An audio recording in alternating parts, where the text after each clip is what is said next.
This is the Jeff Kai's Auto Sports Desk. It's a big day on the Binghamton campus, the day before the big game. This is the Jeff Kai's Auto Sales Sports Desk. We start our Saturday on the hardwood. Binghamton's men's basketball looking to protect their home court as they are 8-2 this season at the Event Center. Bearcats would play host to Bryant, coming into winners of 7 of their last 9 games as well.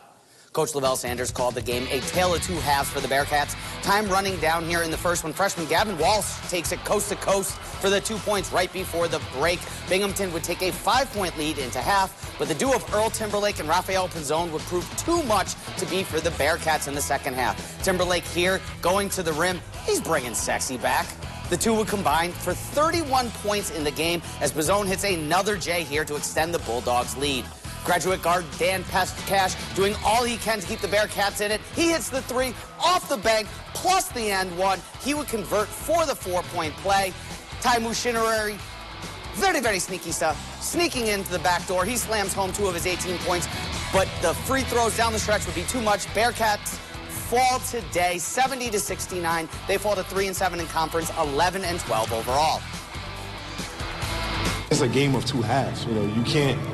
If you're up in the first half, you can't be satisfied. If you're down in the first half, you have to be motivated to turn the tide. And, you know, I thought we were, again, not as aggressive as we needed to be in the second half. Binghamton Lady Bearcats fall on the road to Bryant. Binghamton took an 8-point lead into the fourth quarter, but a 20-8 final frame would push the Bulldogs past the Bearcats 55-51. Jaden Welch with 15 in the game to lead Binghamton in scoring. Syracuse men in action as well. They are hosting Clemson Saturday at the JMA Wireless Dome. A bittersweet day for Orange fans as former Syracuse star Joe Girard III, he scores his 2000th career point. The now Clemson grad transfer spent 4 years with Hughes, scoring more than 1,600 points as a member of the Orange. Girard would have 18. Clemson wins 77-68. It is still February and spring may not have sprung yet, but the Binghamton women's lacrosse team is ready to flip the calendar and get their spring season underway. Game number 1 Saturday at home versus the Drexel Dragons.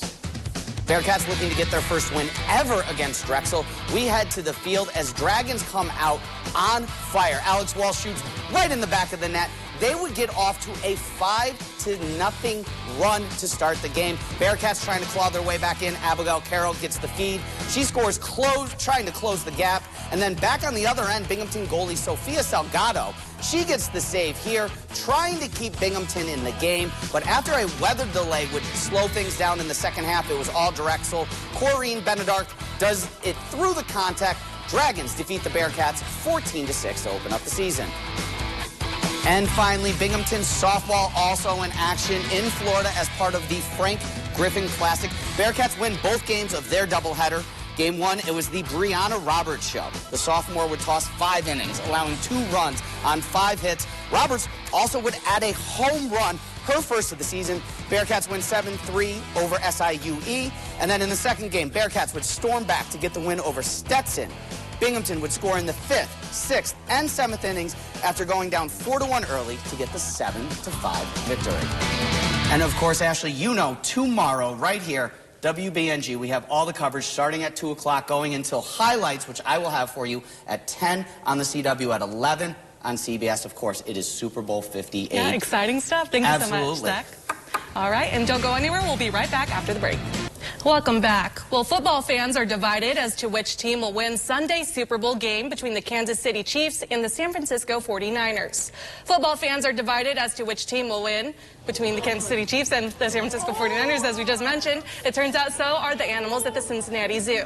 The zoo shared this video showing their famous hippo Fiona picking the 49ers. However, her brother Fritz thought the Chiefs and defending champions will once again be bringing the trophy home.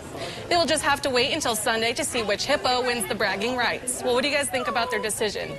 Do you agree with Fritz or Fiona? Fiona. It's weird because Cincinnati's a rival of KC's. I don't know if Fritz is an undercover agent for KC, but that was a bad choice by that. I'm just wondering how many watermelons are, gambled between the two.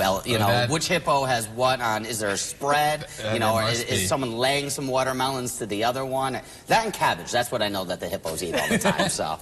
Well, I don't know. I, as you guys know, I'm from California, so I'm gonna have to go for the Niners. Yeah, that's fair. I can't deal with the Chiefs. I don't follow football, but I got to root for my home state. The Bills are my team, so I can't root for the Chiefs. So go. Which is always next year. I feel bad right now for the Vegas Raiders fans, to be honest with you. As a Vegas fan, if you're living there and you go past Reliance Stadium, you see your arch rivals, the Kansas City Chiefs logo on there, and you see the 49ers, who for many years, Oakland Raiders, you know, they're the Bay rivals. So anyone living in Vegas, anyone who is a Raiders fan has no one to cheer for. But one thing that I was told in my ear from my offensive coordinator, 11:30 tomorrow. We actually start our coverage at 11:30 tomorrow. So 12 hours of football right here on WBNG. And make sure you guys share all of your photos. We're going to provide a number for you tomorrow. So when you tune in, share all your pictures, all the things that you're doing for the Super Bowl. I know we're going to have fun here. All right, thank you, Zach. And that's going to do it for us here on 12 News at 6. Thanks for joining us. CBS Evening News is next, and there is no 12 News at 10 on the Binghamton CW. So we'll see you back at 11. Have a great day.